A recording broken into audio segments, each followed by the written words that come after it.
मोदी सरकार चुप है। मोदी सरकार जो एक टेररिस्ट स्टेट इजराइल, जो कि एक सेटलर कॉलोनियल एंटिटी है, वॉर क्रिमिनल और एक टेररिस्ट के साथ, जो कि नेतन्याहू है। और ये जो अमेरिका और जो इजराइल जो आज कर रहा है, वो यही साम्राज्यवादी एग्रेशन जो है, वहाँ पे जो अटैक किया गया है, हम लोग इसके विरुद्ध खड़े हैं। बिल्कुल, हम ईरान की जनता के साथ खड़े होना एकदम वाजिब समझते हैं और दुनिया में कहीं भी जहाँ भी इस तरह का जुल्म और दमन हो रहा है, जहाँ भी लोगों के ऊपर इस तरह के कहर बरपाए जा रहे हैं, हम लोग उसके खिलाफ बोलते रहे और बोलते रहेंगे। नमस्कार, मैं ज्योति यादव और आप देख रहे हैं उल्टा चश्मा यूसी। जंतर मंतर पर सीधे इस वक्त मेरी मौजूदगी है। हालांकि प्रदर्शन की परमिशन भी नहीं दी जा रही है। वजह आप बखूबी जानते होंगे कि किस प्रकार से अमेरिका और इजराइल ने जिस प्रकार से ईरान पर हमला किया और खामनेई को मौत के घाट उतार दिया। इसके बाद देश भर में अमेरिका और इजराइल की चर्चा की जा रही है। कुछ लोग उसके समर्थन में और आधे से अधिक लोग, या फिर हम यूँ कहें कि बहुसंख्यक आबादी, इसका विरोध कर रही है। लेकिन जो लोग मुख्य तौर पर इस वक्त आंदोलन करने आए हुए थे, उनसे हम सीधे बातचीत करना चाहेंगे। आखिरकार भारत में जो लोग ये कह रहे हैं कि ईरान का साथ हमें खड़ा होना चाहिए, उसका समर्थन करना चाहिए, तो उसकी मुख्य वजह क्या है? कैसे देखते हैं आप लोग? देखिए, आज यहाँ पे भारत की क्रांतिकारी मजदूर party RWPI, Indian people in solidarity with Palestine और भी कई संगठन जो हैं वो यहाँ पर आए थे। हम लोग यहाँ ये बात दर्ज कराने आ रहे हैं कि भारत की जो अवाम है, वो जो साम्राज्यवादी अमेरिका और जायनवादी इजराइल ने बिना किसी उकसावे के जो ईरान पर हमला किया है, जो एक इंपीरियलिस्ट अग्रेशन की कार्रवाई है, हम उसका पुरजोर तरीके से विरोध करते हैं, उसकी मुखालफत करते हैं और हम जो ईरानी जनता है उसके साथ खड़े हैं। इसके साथ ही हम जो हमारे देश के हुक्मरान है, यानी कि जो मोदी सरकार है, जो उनकी चुप्पी है इस पूरे वाकये पर, एक इंपीरियलिस्ट अग्रेशन हुआ है, साम्राज्यवादी हमला हुआ है, बच्चों को मारा जा रहा है। अभी आपको पता है जो सबसे पहला हमला हुआ उसमें तो 200 स्कूली बच्चे मारे गए। अभी 600 से ज्यादा, जो मैंने सुबह आंकड़ा देखा, लेबनान और ईरान में मिला के 600 से ज्यादा लोगों की मौत हो चुकी है। ये कत्लेआम हुआ है। उससे पहले और अभी वो कत्लेआम जारी है जो गजा में एक ऑनगोइंग जेनोसाइड है। मोदी सरकार चुप है। मोदी सरकार जो एक टेररिस्ट स्टेट इजराइल, जो कि एक सेटलर कॉलोनियल एंटिटी है, जो कि अमेरिकी साम्राज्यवाद का एक, आप कह सकते हैं उसका बुली है, उसका लठैत है वेस्ट एशिया में, उसके साथ अभी आपकी 2 दिन की बातचीत होती है और आप वहां पर ये बोल रहे हैं कि हिंदुस्तान इजराइल के साथ है। तो आज के इस प्रदर्शन और इस विरोध के जरिए हम दुनिया की आवाम को भी और देश की आवाम को भी और खुद मोदी सरकार को भी ये बताना चाहते हैं, आपकी जरूर गलबहियां चल रही होगी इजराइल के साथ, आपके जरूर बड़े नजदीकी ताल्लुकात है इजराइल के साथ, हिंदुस्तान की आवाम के नहीं है। आप हमारे बिहाफ पर नहीं बोल सकते। हिंदुस्तान की आवाम हमेशा से फिलिस्तीन के लोगों के साथ, फिलिस्तीनी कौम के साथ, फिलिस्तीनी कौमी आज़ादी की लड़ाई के साथ खड़ी रही है और आज भी खड़ी रही है। तो आप हमारे नुमाइंदे मत बनिए और आप गलत बयानी मत कीजिए, गलत बयान मत दीजिए। आप वहां पर जो बोगस दावे कर रहे हैं और जो भक्तों को आप एक नया पिता आपने इजराइल के रूप में दे दिया है, तो भक्तों का अब नया नारा क्या होगा? भारत माता की जय के अलावा इजराइल पापा की जय भी उनको लगानी पड़ेगी। तो आपने उनको एक नया काम दे दिया है। ये आप हमारे नाम में नहीं कर सकते, नॉट इन आवर नेम, ये नहीं चलेगा। इसी बात को हम यहाँ पे रेखांकित करने आए थे। जाहिरा तौर पे दिल्ली पुलिस तो आप प्रदर्शन की परमिशन नहीं दी जा रही है आप लोगों को। आप लोग कुछ आर्ट के माध्यम से मैं देखने का प्रयास कर रही थी, जैसे ये हो गए और उनके तमाम साथीगण आर्ट के माध्यम से कुछ बना रहे थे और वो कह रहे थे ये सब अलाउ नहीं है, यहाँ से जाइए आप लोग। नहीं, साम्राज्यवादी हमले अलाउड है, बच्चों का कत्लेआम अलाउड है, औरतों का कत्लेआम अलाउड है, सब कुछ अलाउड है। लेकिन आप अगर कहीं पर कुछ जुल्म हो रहा है, कहीं पर कोई दमन हो रहा है, आप अगर उसके खिलाफ आवाज उठाते हैं, वो अलाउड नहीं है। तो ये भी बता रहे हैं कि हमारे देश में भी कोई जनवाद की तो स्थिति है नहीं। एक फांसीवादी निजाम इस वक्त देश में हुकूमत कर रहा है और मोदी सरकार की अगर आज US इंपीरियलिज्म के साथ और इजरायली जायनिज्म के साथ जो नजदीकियां बढ़ रही हैं, उसके वैचारिक कारण भी है। उनको ये बात बड़ी अच्छी लगती है क्योंकि कहीं ना कहीं इसमें एक इस्लामोफोबिया वाला एलिमेंट भी हिंदुस्तान में, तो उनको मुसलमान के तौर पे एक ऐसा फिगर मिल जाता है ना, जिसमें वो हिंदुओं के बीच में ये प्रचार करते हैं, देखो मुसलमान तुम्हारी जॉब्स लेके जा रहे हैं, तुम्हारी बहू बेटियां लेके जा रहे हैं, जैसे औरतें तो सामान होती हैं, हमारी मर्जी कुछ नहीं होती है। हमें किससे प्यार करना है, किससे प्यार नहीं करना है, क्या पहनना है, क्या नहीं पहनना है, क्या खाना है, क्या नहीं खाना है, हमें अपने बेडरूम में तुम्हारा कैमरा नहीं चाहिए। तो अगर मतलब आप खुद सोचिए, ईरान की औरतें अगर वहां के हुक्मरान के खिलाफ जो बातें कह रही है ना, वो हिंदुस्तान के हुक्मरान पे भी हूबहू लागू होती है। आपने हमारे जीवन साथी का हमारा क्या चुनाव होना चाहिए, आप वो तय करते हैं। आप किसको लव जिहाद बोलते हैं? हमारी आजादी है, मेरा निजी मसला है, मैं किसके साथ बैठूं, किसके साथ खाऊं पीऊं, किसके साथ मेरे निजी रिश्ते बने, ये आप डिसाइड करेंगे।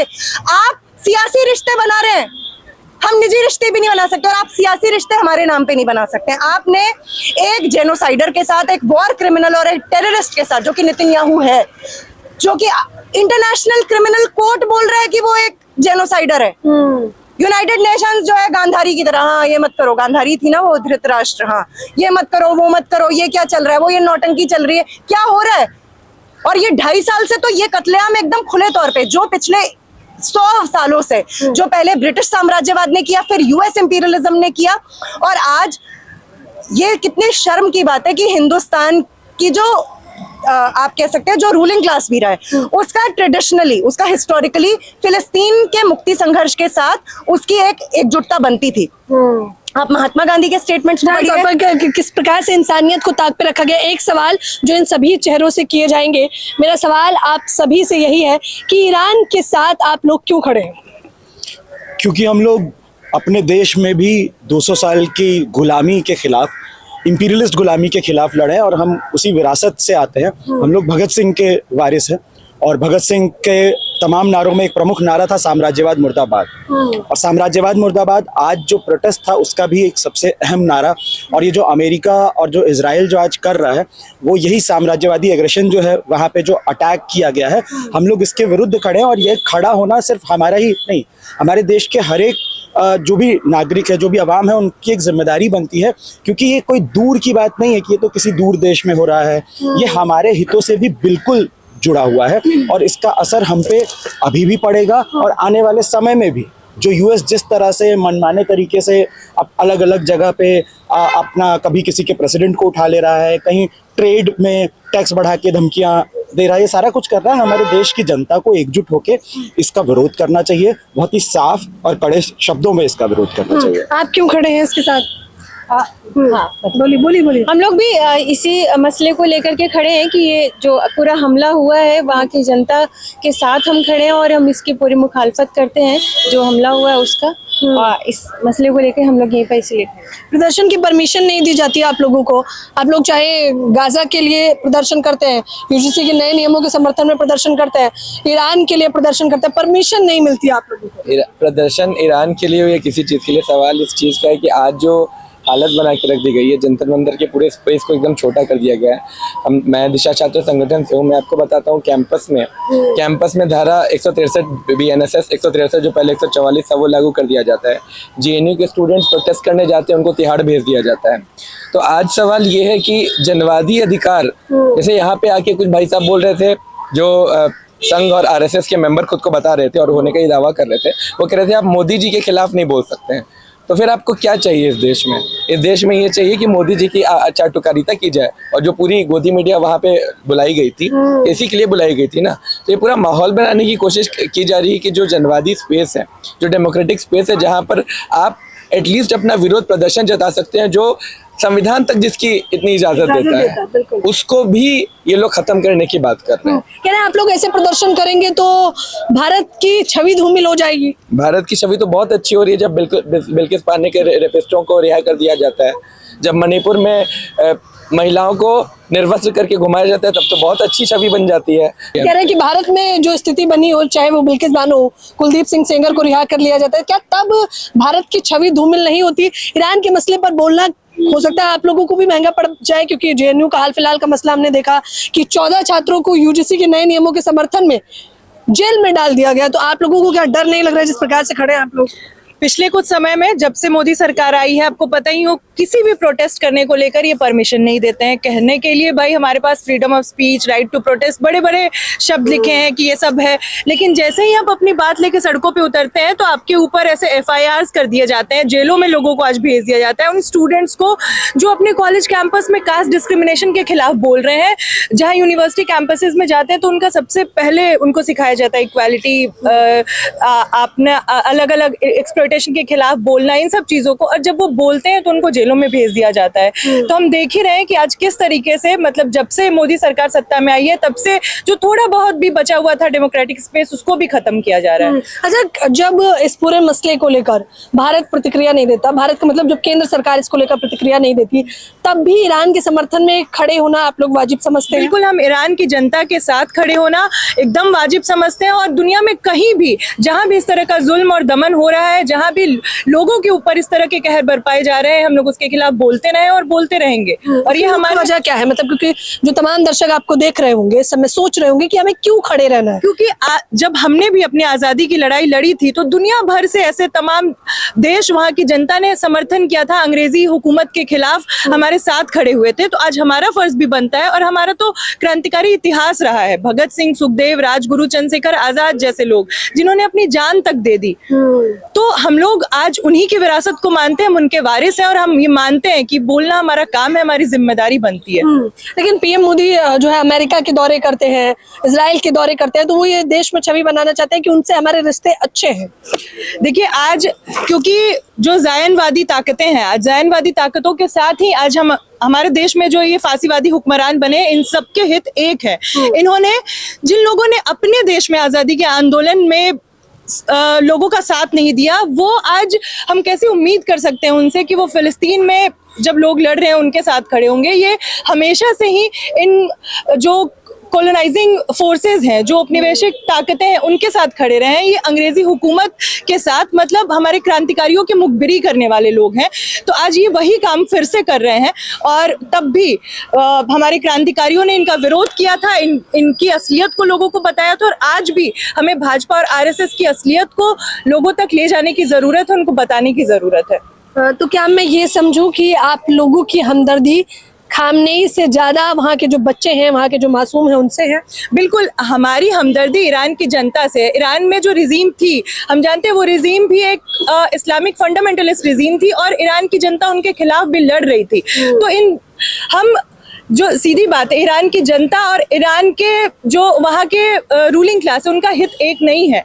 हमारे हित वहाँ की जनता के साथ साझा है, वहाँ की रूलिंग क्लास के साथ साझा नहीं है। डोनाल्ड ट्रंप ने, मैंने देखा, उन्होंने बताया कि महिलाएं देखिए कितनी खुश हैं, जब खामनेई चले गए हैं तो महिलाएं कितना सुरक्षित महसूस कर रही हैं। आप वहाँ पे 150 से अधिक बच्चों को मार करके, मतलब कौन सी सुरक्षा की आप बात कर रहे हैं? मतलब किस सुरक्षा की बात कर रहे हैं? वही मतलब पूरी, और जहाँ पर आप देख लो बाकी जगहों पर भी, क्या अमेरिका में लोग सुरक्षित है? एप्स्टीन फाइल्स का जो खुलासा होता है, आप किस तरह से, मतलब आप इसको जस्टिफाई करेंगे? किस मुंह से ये बात करें? जो बच्चों को मारते हैं, बच्चों के साथ ऐसी हरकतें करते हैं, मतलब वो लोग और महिला सुरक्षा की बात कर रहे हैं, तो ये तो शर्म आनी चाहिए इनको ये बात करते हुए। कैसे देख रही हैं आप, क्या प्रतिक्रिया है इस पूरे मसले को लेकर? यही है कि जैसे हमने खुद 200 सालों की गुलामी का दर्द झेला है, और जब भगत सिंह ने असेंबली में बम फेंका था तो उन्होंने इंकलाब जिंदाबाद के साथ साथ साम्राज्यवाद मुर्दाबाद का भी नारा दिया था। तो बिल्कुल आज ये हमारी जिम्मेदारी है कि हम उस नारे को और बुलंद करें, और दुनिया में एक ऐसे देश पे जब इस तरीके के साम्राज्यवादी हमले हुए हैं तो हम बहुत मुखरता के साथ सामने आकर उसकी ना सिर्फ निंदा करें बल्कि हम मुखालफत करें और लोगों को मोबिलाइज भी करें, लोगों को बताएं कि ये क्यों ज़रूरी है कि हम इसके खिलाफ खड़े हो। ये जो पूरा आज अमेरिका इजराइल के साथ मिलकर जो ईरान में कर रहा है, चाहे वो अपने साम्राज्यवादी हितों को साधने के लिए कर रहा हो या फिर अलग अलग कारणों से कर रहा हो, उसके खिलाफ बिल्कुल आज हमें बोलना जरूरी है। अच्छा, इस पूरे मसले को लेकर नेता प्रतिपक्ष राहुल गांधी और सोनिया गांधी ने बाकायदा खत लिखा है, लेकिन उसको भी बीजेपी घेरते हुए कह रही है कि थोड़ी तो शर्म करिए, कम से कम भारत को इस प्रकार से धूमिल तो मत करिए आप लोग। नहीं, जैसे अभी पहले भी साथियों ने बताया था कि बिल्कुल इससे पहले भी जो रूलिंग क्लास थी वो गाहे बगाहे सीधे तौर पे ईरान के समर्थन में खड़ी रहती थी, लेकिन आज जब से ये सत्ता मोदी सरकार सत्ता में आई है, जिस तरीके से इसकी विदेश नीति में शिफ्ट हुआ है और जिसके पीछे एक सीधा साधा कारण है कि जिस तरीके से आज यहाँ पे अल्पसंख्यकों को दुश्मन के रूप में पेश किया जा रहा है, जिस तरीके से जब इजराइल फिलिस्तीन में हमले करता है तो यहाँ के लोगों को बताया जाता है कि अरे ये तो धर्म युद्ध है, ये तो मुसलमान और यहूदियों के बीच में लड़ाई है, और एक नकली दुश्मन जैसे यहाँ पे पेश किया जाता है मुसलमानों को, इस तरीके से इस पूरे मामले को पेश किया जा रहा है। तो जाहिर तौर पे ये मोदी सरकार की बिल्कुल ये रणनीति है कि इसको इस तरीके से पेश किया जाए कि ये तो धर्म युद्ध चल रहा है, यहाँ के लोग इसका क्यों साथ दे रहे हैं। डोनाल्ड ट्रंप ने जो जवाबदेही में कहा, और उन्होंने कहा कि घातक हो सकता था हमारे लिए ईरान और खामनेई, तो उसको कैसे देखते हैं? तो जिस मतलब पूरे अमेरिका जो जिस घातक होने की बात कर रहा है वो इसीलिए उसके लिए घातक है क्योंकि उसके मुनाफे के लिए वो घातक था। वो ये चाह रहा था कि जो वहाँ पर जो तेल की जितने भी संसाधन है, वहाँ पे जो इतना भी पेट्रोलियम है, उसकी जो उसका कंट्रोल अमेरिका और अमेरिका से जुड़े हुए इंपीरियलिस्ट ताकतें, जिसी ताकतों का जो पूरा लठैत वहाँ पर इजराइल है, उन्होंने मिलकर ये हमला करवाया ताकि वहाँ के संसाधनों पर कब्जा कराया जा सके। हम लोग ईरान पे हुए हमले के खिलाफ इसीलिए हैं क्योंकि कोई इस तरह की साम्राज्यवादी ताकत जो खुद को महिलाओं का हितैषी बताने के लिए जो खुद उनके कुकृत्य हैं वो सारे सामने आ गए। जिस डेमोक्रेसी के नाम पर वो लोग वहाँ पर कुछ नहीं बल्कि वहाँ पर लूट, बलात्कार, लोगों की जिंदगियां तबाह करना, पूरे देश की जो स्टेबिलिटी है उसको पूरी तरीके से नेस्तनाबूद कर देने के सिवाय कोई काम नहीं कर रहा है। और ये सीधे सीधे वहाँ की ईरान की जनता के खिलाफ है। हम भले ही वहाँ पे जो भी फंडामेंटलिस्ट रजीम रही हो उसको बदलने का काम कोई हम यहाँ से नहीं बता सकते कि आप यहाँ से जाकर हम लोग कोई किसी बाहरी देश पर हमला कर दें और फिर कहें कि हमने इनको आज़ाद कर दिया। और अमेरिका और इजरायली साम्राज्यवादी देश तो ये कतई इस बात का दावा करें तो इसके पीछे बस एक कोरी बकवास है। ये साजिश है कि वहाँ के संसाधनों पर कब्जा करके वहाँ की आवाम जो अभी खुद ही इतनी शोषित है और उसकी बदतर हालत की जाए, इसीलिए हम उसके खिलाफ है। इसीलिए हम उसके खिलाफ है। अच्छा, मेरा सबसे अहम और मुख्य सवाल यही होगा कि क्या लगता है अगर केंद्र सरकार इस पूरे मसले को लेकर नहीं बोल रही है तो उसकी वजह क्या देखते हैं? उसकी यही वजह है कि आज मतलब जिस तरीके से हमारे खुद के देश में जहाँ पे भी इंसाफ पसंद लोग सड़कों पे उतरते हैं, सच्चाई के साथ खड़े होते हैं, वो सरकार उनका दमन, पीड़न, उत्पीड़न, शोषण करने का पूरा काम करती है। और वही अपनी साझी जो इनकी जितनी भी इनकी जो भी रिलेशंस बनते हैं वो ऐसे ही सरकारों के साथ बनते हैं, चाहे वो अमेरिका हो, चाहे वो इजराइल हो। और खुद डरे हुए हैं ना, ये खुद जानते हैं एप्स्टीन फाइल्स में सिर्फ अमेरिकन या इजरायली या यूरोपियन कंट्रीज के लीडरशिप नहीं, खुद हमारे देश के इन नेता मंत्रियों के नाम भी उछल रहे हैं। तो जिस भी तो आप कह रहे हैं कि वो मुद्दा खुल ना जाए इसलिए भी मौन है। हाँ बिल्कुल। और इनको वैसे भी आज यही बात है कि आज अगर अपने देश में इनको कोई दुश्मन दिखाना है, मुसलमान दुश्मन दिखाना है, तो वो पूरी तरह से ये पूरी पॉलिटिक्स को इसी तरह से इस्तेमाल करते हैं। यही बताते हैं कि देखिए हमारा दोस्त तो इजराइल है और वो भी जिस तरह से फिलिस्तीन के खिलाफ है, ईरान के खिलाफ है, हमें भी हमारे देश में मुसलमानों के खिलाफ मोर्चा खोल लेना चाहिए। ये इनकी जो सारी की सारी पॉलिटिक्स है वो इसी से जुड़ती है। और खुद इनका हाथ अब जब मैला हो रहा है इन सारी चीज़ों में, ये सारे खुलासे आ रहे हैं, तो ये अब इसको दबाना चाहते हैं। तो पूरी तरह से सब सारे लोगों के सामने ही है कि क्यों आज इस तरीके से मौन बैठे हैं। तो मतलब आंदोलन नहीं थमेगा आप लोगों को, परमिशन मिले ना मिले? नहीं, परमिशन तो देखिए हम लेने में भी बहुत हमारा कोई दिलचस्पी नहीं होती है। परमिशन मतलब क्रांति के लिए तो कोई परमिशन नहीं लेंगे ना, जब होनी होगी तो वो भी हो जाएगी। जाहिरा तौर पे जो हमले होते हैं वो भी परमिशन से नहीं होते हैं, ना तो ईरानी अवाम के परमिशन से हुए थे ना हिंदुस्तानी अवाम के। मुख्य बात यह है कि आज हिंदुस्तान की अवाम को जो कुछ चल रहा है, जो कि साम्राज्यवादी हमला ईरान पर हुआ है, उसकी उन्हें मुखालफत करनी चाहिए। उन्हें जो हिंदुस्तान दो लाइन में अगर मेरे दर्शक जो आपको देख रहे हैं आप लोगों को समझा पाए कि क्यों ईरान के साथ हमें मजबूती से खड़ा होना चाहिए, तो वो क्या होगा? अगर आप इंसान हैं और अगर आपके दिल में जिंदा दिल धड़कता है और अगर आपको बच्चों के कत्लेआम से, औरतों के कत्लेआम से, मजलूमों के कत्लेआम से फर्क पड़ता है और अगर आपका दिमाग किसी भक्त की तरह सड़ नहीं चुका है, तो आप जो ईरान में हो रहा है, जो फिलिस्तीन में हो रहा है, जो गजा में हो रहा है, आप उसके खिलाफ बोलेंगे। अगर आप ये मानते हैं कि आप क्रांतिकारी जो विरसा रहा है हमारे देश का, अगर आप उसके वाहक हैं, आप उस ट्रेडिशन के, आप उस लेगेसी के वाहक हैं, तो आप इसके खिलाफ बोलेंगे। आज जो साम्राज्यवादी हमला हो रहा है वो ना सिर्फ वेस्ट एशिया और ईरान के आवाम को मौत के घाट उतारने का एक इंपीरियलिस्ट कॉन्स्पिरेसी है, बल्कि हिंदुस्तान की आवाम भी उसमें देर सवेर, और ये हो भी रहा है, हम लोग उसके शिकंजे में आएंगे ही आएंगे। दूसरी चीज जो मैं कैटेगोरिकली कहना चाहती हूँ, हमारे देश की आवाम को इस बात पर कड़ा प्रतिरोध जाहिर करना चाहिए कि इजराइल के साथ जो हमारे हिंदुस्तान के हुक्मरानों के, मोदी सरकार के जो राजनीतिक, कूटनीतिक, आर्थिक और स्ट्रेटेजिक मिलिट्री रिलेशंस है वो तत्काल बंद होने चाहिए। इजराइल का हमसे कुछ भी साझा नहीं है। फिलिस्तीन की आवाम और हिंदुस्तान की आवाम का सब कुछ साझा है। हम लोग ने भी गुलामी का दंश झेला था, वो भी झेल रहे हैं। उनकी मुक्ति पूरे आप कह सकते हैं कि इंसानियत की मुक्ति के प्रोजेक्ट से जुड़ी हुई है।